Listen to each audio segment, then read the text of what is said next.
फिर अपनी टीम की मदद से वो सारा कुछ आप अकेले भी नहीं कर पाते। आपकी टीम में कोई किसी चीज में शार्प होता है, कोई किसी चीज में शार्प होता है, और वो वहां पर उन चीजों को, उन कमियों को फुलफिल कर रहा होता है। इट इज लाइक कि जैसे एक बच्चे को चलना सिखाते हैं, तो अगर आपको ये लगा है कि हाँ वो अब कदम पर खड़े होने लायक हो गया है बच्चा, तो उसको उसके वजन पे खड़े होने देंगे और हाथ पकड़े रखेंगे और धीरे धीरे आगे चलवाएंगे। उतना ही आप सपोर्ट दोगे जितना सपोर्ट उसको खड़े रहने में मदद करता है। ऐसा नहीं कि अगर आप उसको गोदी में लेके सारी जिंदगी घूमते रहे तो वो कभी चलना नहीं सीख पाएगा। तो ये बिजनेस में जो असली काम है वो है एम्पावर करना। That is about empowering people. Duplication, and duplication doesn't mean कॉपिंग। आप अपने डाउनलाइन को अपनी कॉपी की तरह बिल्कुल नहीं देखेंगे। मैं हमेशा ये एक्सपेक्ट करता हूं कि मेरे डाउनलाइन में जो व्यक्ति आया है उसकी कैपेसिटीज मेरे से बेहतर हो और ज्यादा कर पा रहा हूं। तो जो चीज उसकी कम है और मेरे पास अच्छी है उसको तो मैं फुलफिल करूंगा, और जो उसकी अच्छी है मैं ये जानता हूं कि वो उसमें मुझसे बहुत बेहतर है। राइट? तो उसमें आप कॉपी एक्सपेक्ट मत करो। आप ये देखो कि क्या चीज आप पूरी कर सकते हो उनकी, साथ मिलकर उनको सिखाते चले जा सकते हो और मिलकर पूरा करते जा सकते हो, और क्या चीज उनकी अच्छी है जिसको आप एनकरेज करके और शार्प और बढ़िया बनाते जा सकते हो। राइट? तो अलग अलग लोग मिलेंगे और उनकी उन अच्छी चीजों को एनकरेज करोगे और साथ में टीम को आगे बढ़ाते चले। डेप्थ ड्राइव करना यानी एक के दूसरे के नीचे स्पॉन्सर्स को लाना एक सही प्रोसेस के द्वारा, और जब आप देखते हैं कि 3 से 4 डीप जब आप पहुंचते हैं तो फिर आपको कोई व्यक्ति मिलता है जो किसी ना किसी चीज का चार्ज लेने लगता है। राइट? फिर आप 3 से 4 डीप जब जाते हैं तो कोई होता है जो अपने और ग्रुप्स बढ़ाना चाह रहा होता है। राइट? जैसे ही आप अपने डीपेस्ट पॉइंट पर एक 6% का नेटवर्क क्रिएट करते हो, एक 6% का वॉल्यूम जनरेट करते हो through product promotion, through network building, वैसे ही ऊपर से कोई आपको कहता है कि अच्छा 9% कैसे जाना है ये बताओ।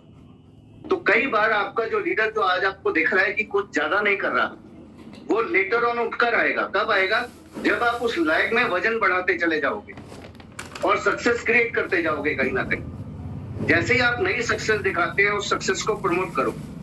ठीक? एक लीडर का काम क्या होता है कि अगर कोई चीज नेगेटिव है तो उसको वो एब्जॉर्ब कर जाता है और उसका सॉल्यूशन ढूंढता है, और कोई चीज अगर उसको अच्छी दिखाई दे रही है तो उसको वो एनकरेज करता है, अप्रिशिएट करता है, एडिफाई करता है, बढ़ाता है आगे, और वो उसको प्रमोट करता है सब में कि देखो ये कितना बढ़िया काम है।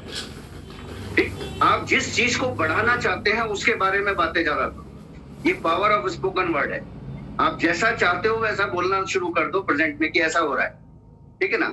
इस ग्रुप में देखिए 500 पीवी 600 पीवी जनरेट हो गया है, अभी ये 1200 पीवी हो जाएगा, 2400 हो जाएगा, जल्दी ही ये ग्रुप 10,000 पीवी पहुंच जाएगा। जब आप ये बोल रहे हैं तो आपकी टीम को एनर्जी मिल रही है? अगर हाँ तो आप पॉजिटिव और बढ़िया बातें बोल रहे हैं, और फिर उसके हिसाब से आप एक्शंस को बढ़ाते चले जाते हैं, और फिर इंतजार ना करते हुए आप आगे बढ़ते जाते हो। और इसमें देखते हैं कि कोई चार्ज लेने लगा है तो आप उसको ये सिखाते हो कि उसको कैसे करना चाहिए, एंड स्टिल आप अपनी डेप्थ को ड्राइव करते हुए, यानी जब आप चलते हुए सिखाते जाएंगे और ये देखते जाएंगे कि कौन लीडरशिप ले रहा है, तो आप ये देखेंगे कि जैसे ही 15-20 डीप पहुंचेंगे तो 4-5 लोग ऐसे होंगे जो 15% जाने की कैपेसिटी रखते होंगे। कोई 6% खुद बिल्ड कर रहा होगा, कोई 9% हो गया होगा अपनी मेहनत से बिल्ड करते हुए, और वो डेप्थ ड्राइविंग सीख गया होगा, आपसे चार्ज ले रहा होगा, सिस्टम प्रमोट कर रहा होगा। उसे आपको नहीं कहना पड़ेगा कि मीटिंग में आओ, वो आपसे पूछ रहा होगा कि नेक्स्ट मीटिंग कौन सी है, मैं अपने लोगों को प्रमोट करना चाहता हूँ, वो रास्ते ढूंढ रहा होगा। राइट? तो वहां आपको लीडर्स मिलेंगे, उनको एनकरेज करना है, बढ़ाना है आगे। राइट? ये तरीका है।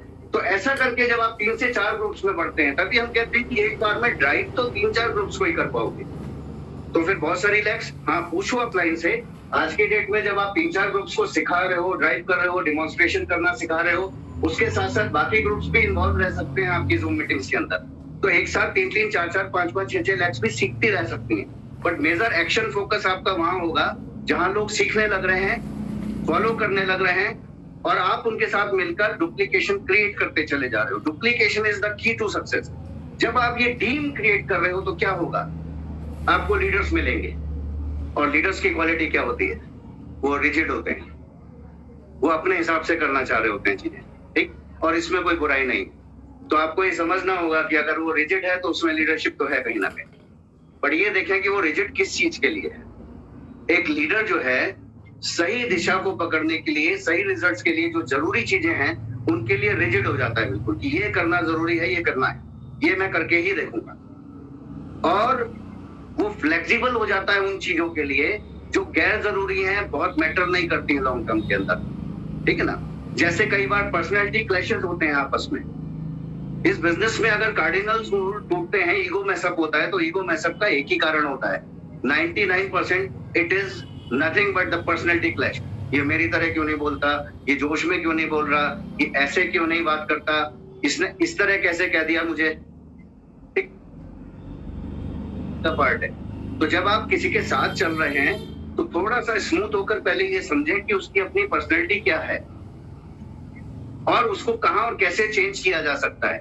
वो चेंज आपके कहने से नहीं होगा, सिस्टम में रहकर ही होगा। और आप देखें कि उनको क्या अच्छी चीजें प्रमोट करें जिससे उनके जरूरी चेंजेस आए। और पूरी पर्सनैलिटी किसी की चेंज करने की जरूरत नहीं है।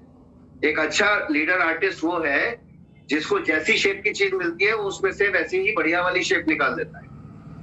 बी योर द बेस्ट, आप अपने बेस्ट बन जाएं और यही एक्सपेक्ट करें कि कोई व्यक्ति आपके साथ आए तो वो अपना बेस्ट बने, वो अपने बेस्ट बनकर अपनी प्रोडक्टिविटी लेकर आए।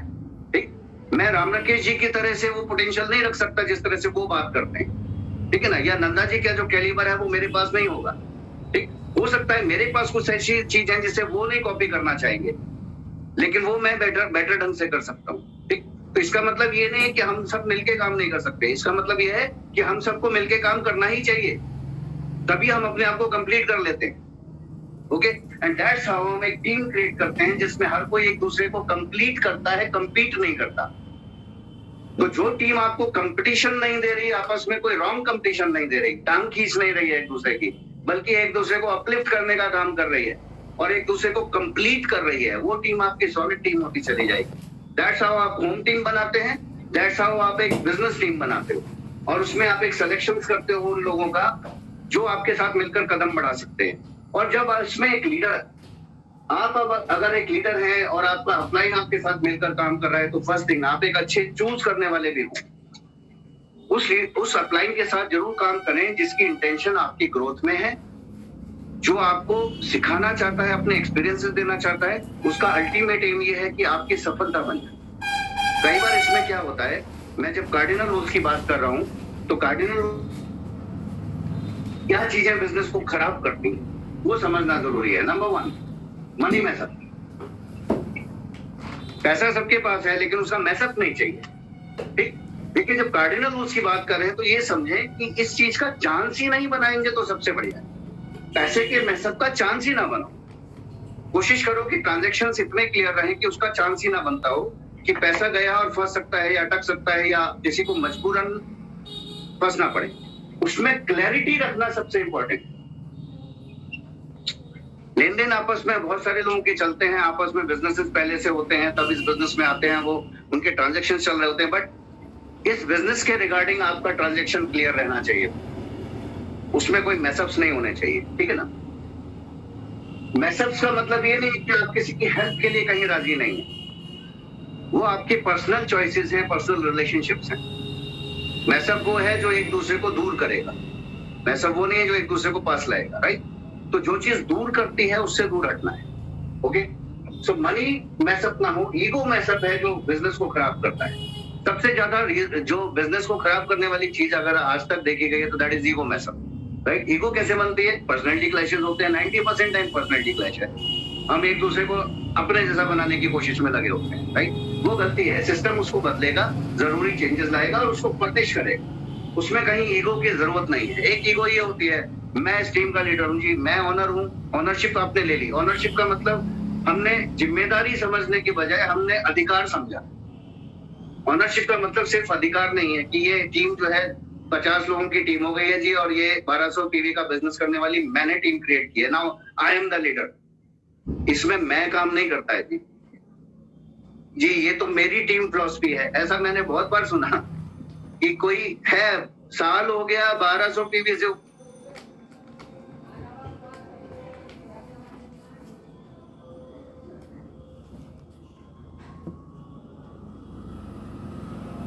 बहुत इंपॉर्टेंट है।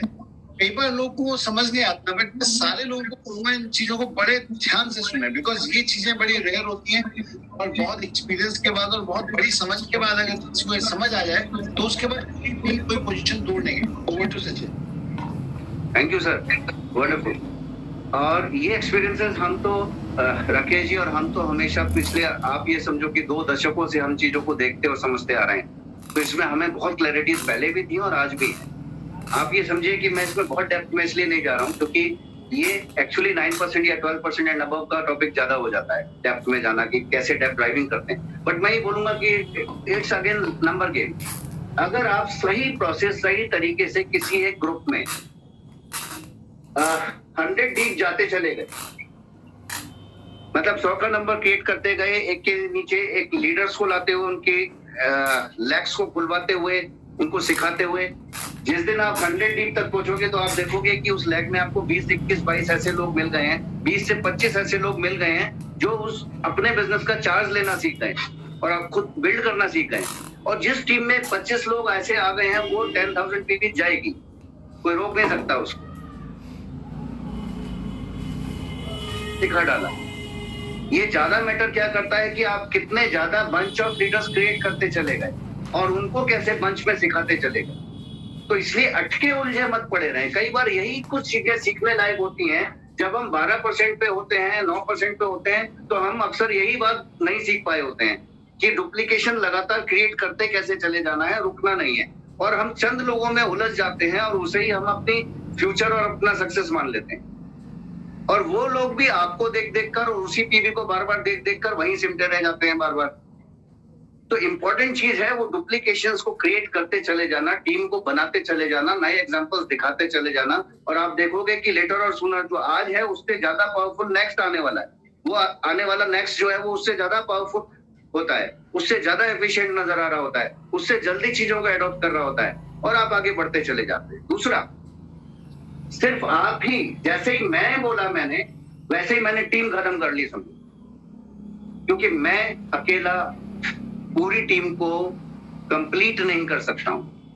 I need a system, I need a team, right. तो यहां पर आप अपने टीम को अपलाइन में किसके साथ और कनेक्ट होने दे रहे हो और ये सीखने दे रहे हो कि उनको क्या करना चाहिए।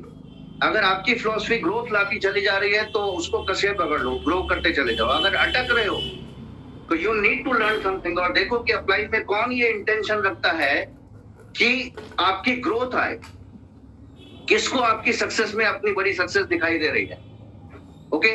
और उसकी इंटेंशन आपको नुकसान ना पहुंचाने की बल्कि ग्रो करवाने की है। कौन सेल्फलेसली आपके साथ काम करने को राजी हो रहा है, जरा देखो तो सही।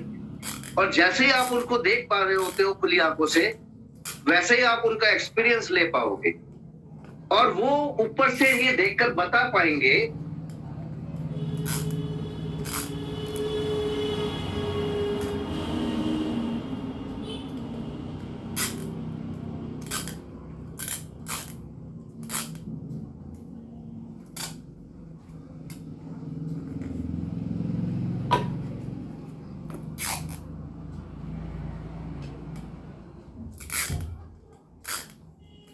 ओके, ध्यान से सुनो तो सही, ठीक है ना। दैट्स हाउ आपकी वो अटकन जो है वो हट जाएगी। और यहाँ ये ईगो नहीं होनी चाहिए। ईगो, यहाँ भी ये ईगो कहलाती है। तो इस मैसअप के साथ आप ग्रो नहीं कर सकते। इसी तरह कैरेक्टर की तो हम बात करते ही हैं, स्ट्रॉन्ग कैरेक्टर्स के साथ ग्रो करेंगे। फैमिली बिजनेस है और इस जूम ने एक काम और किया है, ये मैसअप के चांसेस जरा कम कर दिए हैं। दूर दूर बैठकर बिजनेस कर रहे हैं तो कहाँ मैसअप्स के चांसेस बनेंगे, लेकिन ईगो तो जूम के थ्रू भी फ्लोट कर सकती है। इसलिए इसका ध्यान सबसे ज्यादा रखने की जरूरत है। ना मैं में आए ना किसी की मैं को हर्ट करें, दैट्स इट। और आप देखोगे लाजवाब बिजनेस बनेगा।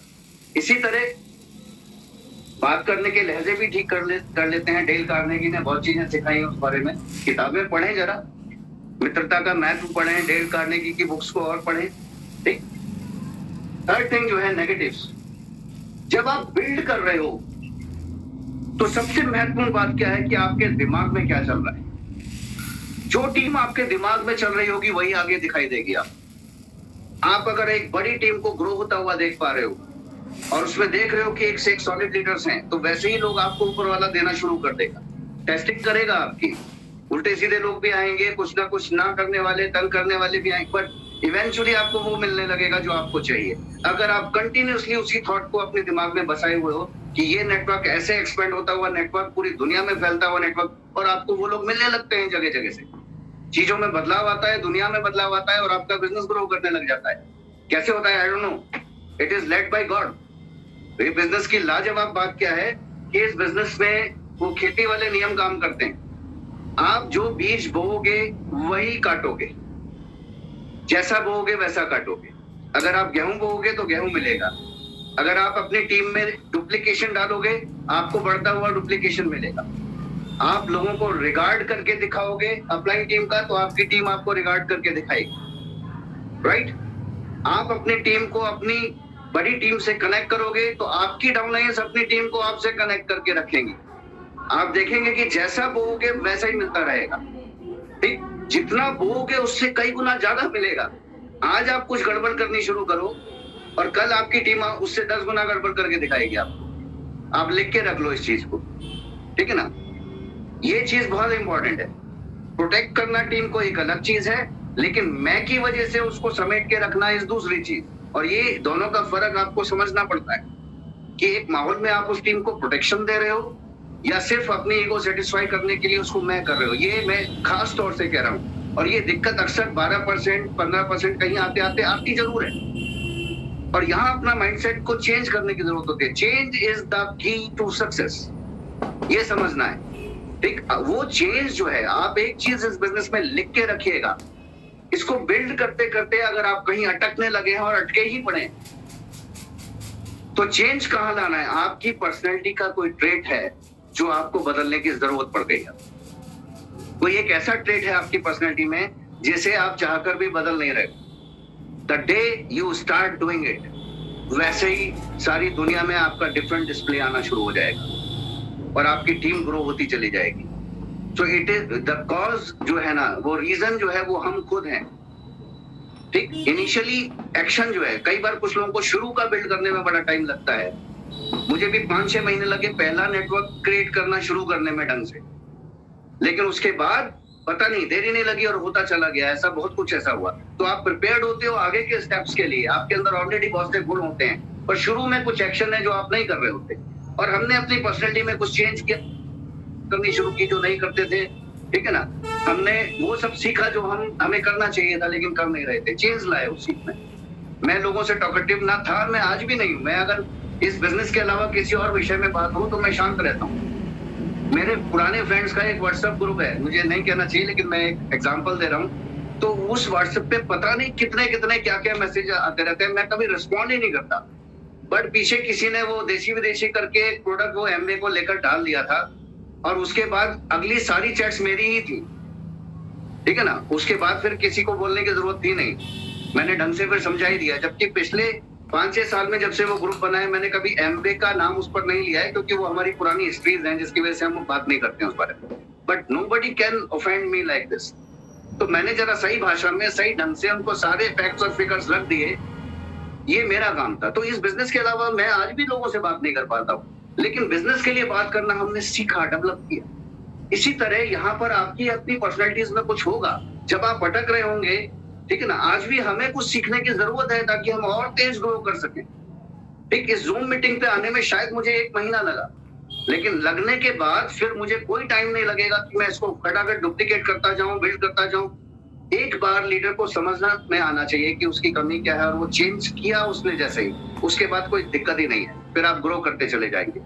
हमारी दिक्कत मेरी पर्सनैलिटी का पार्ट है, मैं थोड़ा स्लो स्टार्ट लेता हूँ, बट वंस आई अंडरस्टैंड कि यही जरूरी है, यही चीज है और ये काम करेगी, तो फिर कोई रोक नहीं सकता फिर उस चीज के लिए, और रुकना चाहिए भी नहीं। आप यही चीज यहाँ पर आपको समझती, जब आप टीम बिल्डिंग कर रहे हैं तो आपका गोल जो है आपकी ईगो से ज्यादा इंपॉर्टेंट है, ये समझना है। Life is more important. ये शॉर्ट टर्म थिंग्स तो हम याद भी नहीं रख पाएंगे, भूल जाएंगे हम किन वजहों से ईगो में फंसे थे, पर जिंदगी हमेशा याद रहेगी। आपके बच्चे हमेशा ये पूछेंगे कि आप क्यों नहीं बने जी डायमंड, आपको क्यों एमरल्ड वाला पैसा नहीं आ रहा, आपको ये बोनस क्यों नहीं आ रहा, वो पूछेंगे आपके बच्चे। तब आप कहोगे कि एक्चुअली क्या है, मैं सीखने नहीं देना चाहता था टीम को, या मैं कनेक्शन में नहीं आने देना चाहता। सो मेनी थिंग्स, मैं किसी को पर्टिकुलर पॉइंट नहीं कर रहा हूँ, पर ये बहुत जनरल बात है जो समझने की।